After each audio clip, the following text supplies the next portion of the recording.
Nations Verification Mission in Colombia. I now give the floor to Mr. Carlos Ruiz Massieu.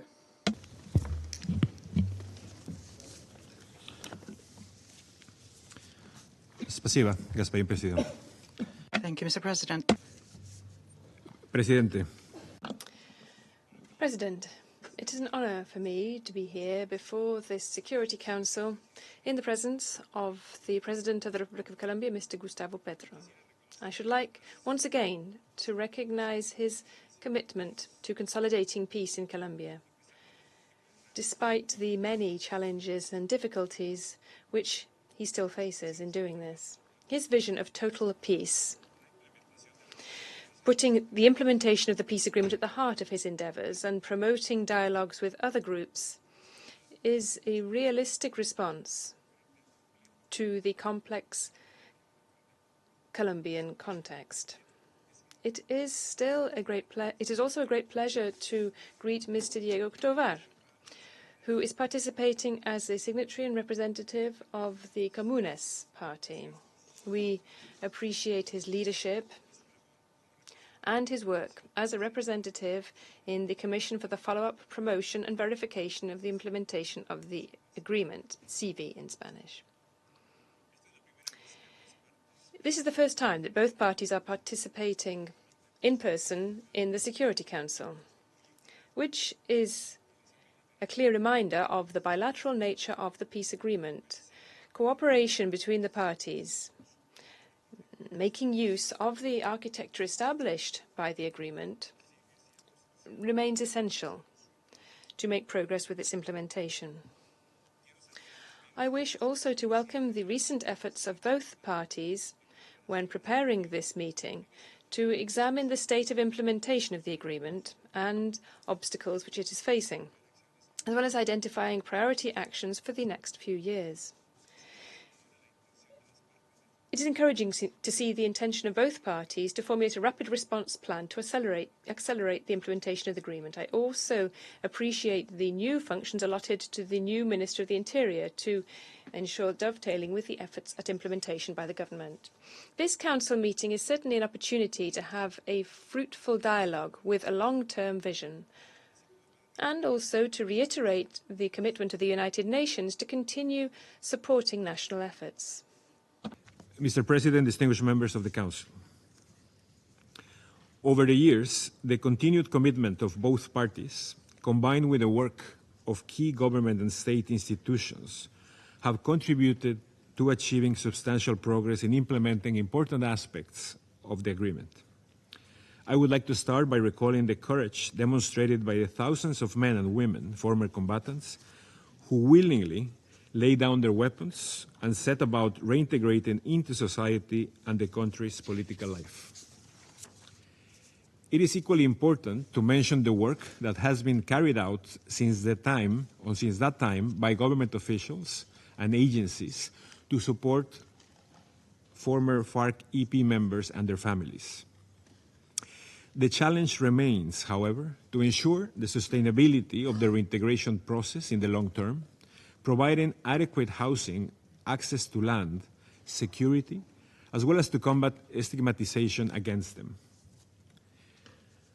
With inequitable land distribution being one of the root causes of the conflict, the agreement includes within its first chapter on rural reform the provision and formalization of land for the benefit of peasants, rural women, and victims.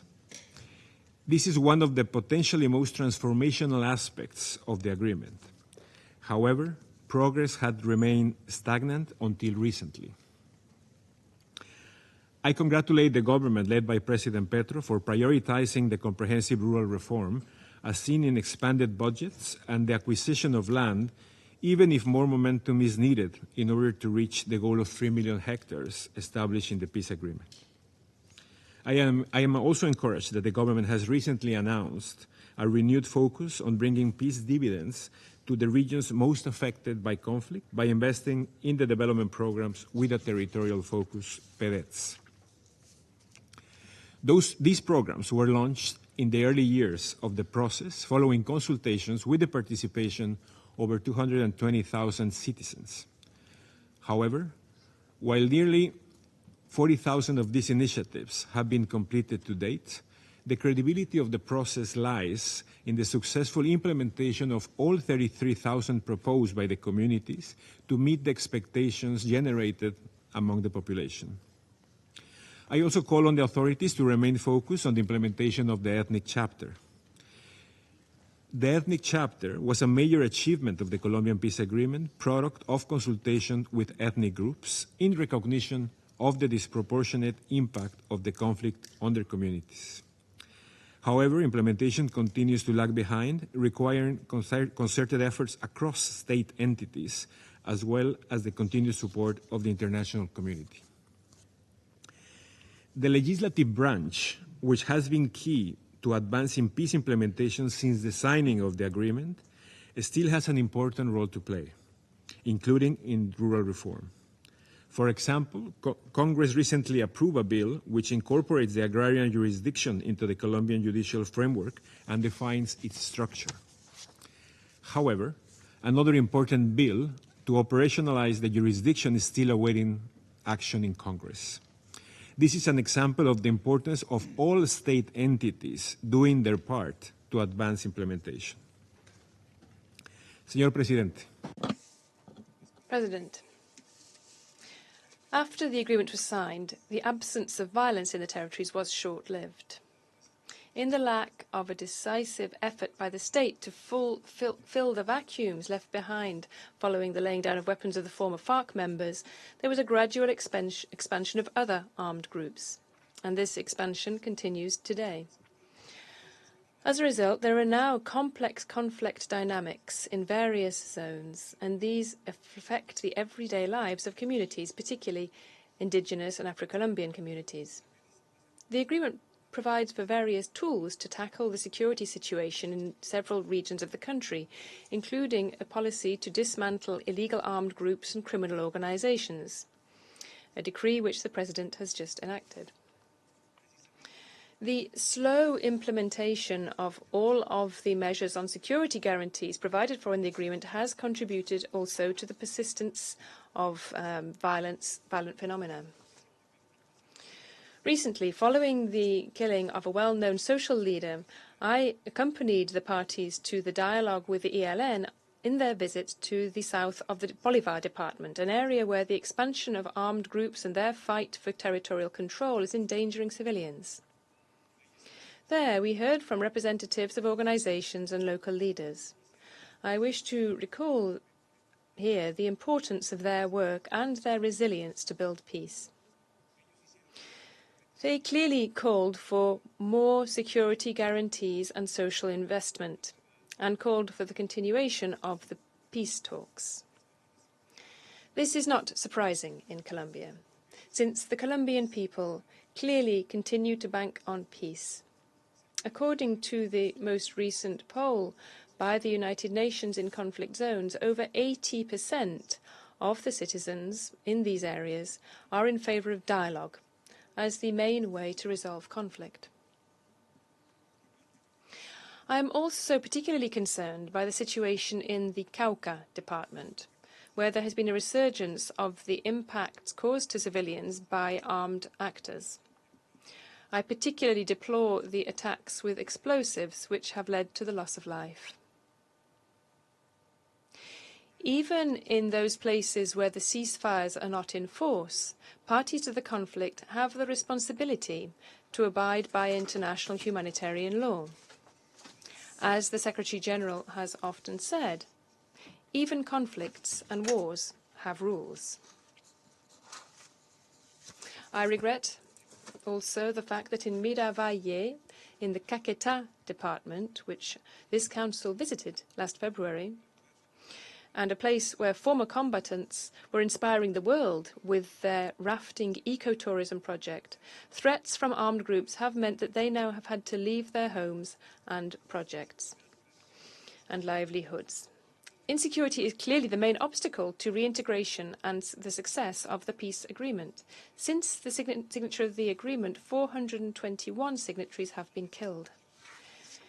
In the face of this, I cannot but reiterate the call from the Secretary-General for all of those involved in the conflict to respect the lives, well-beings and freedoms of communities and those who have opted to tread the path of peace.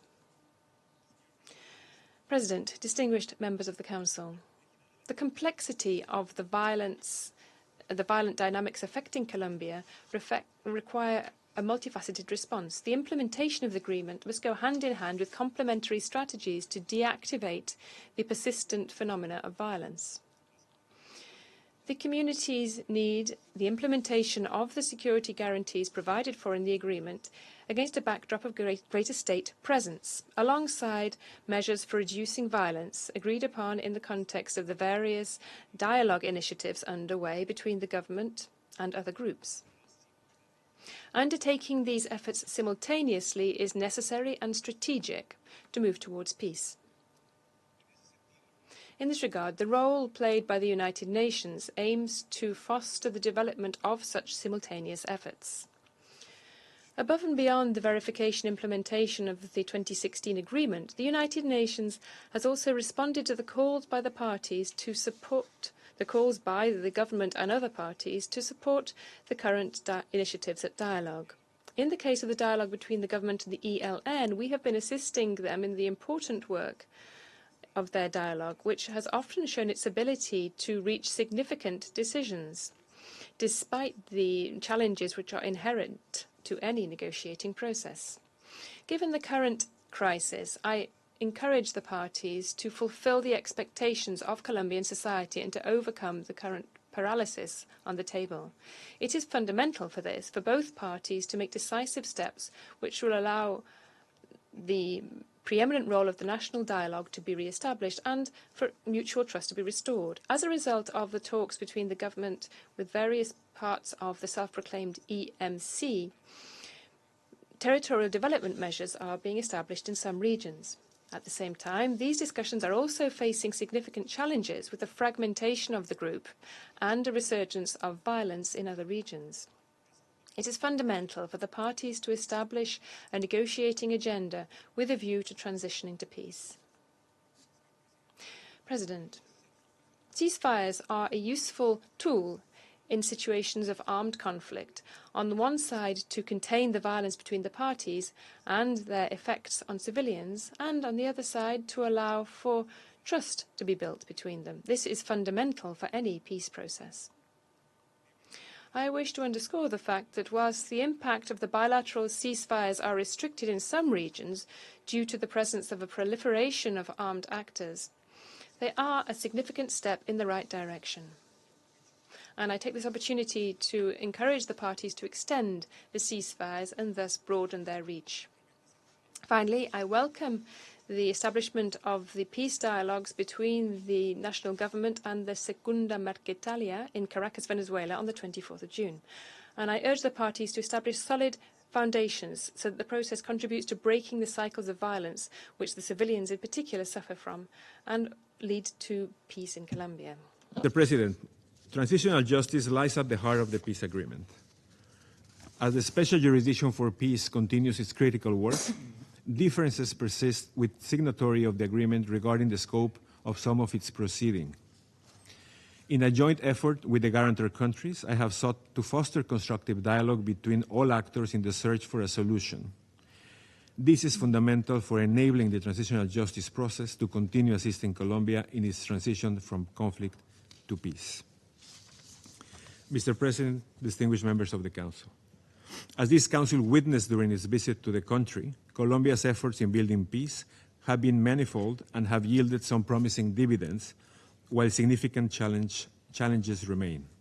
I cannot emphasize enough the urgency of the comprehensive implementation of the 2016 peace agreement as the core task at hand. I am confident that the government led by President Petro will lead a joint effort with all state entities to achieve its far-reaching goals. While this endeavor is essentially Colombian, the support of the international community and of this Council in particular will continue to be of utmost importance. Благодарю вас. Thank you, Mr. President. I thank Mr. Ruiz Massieu.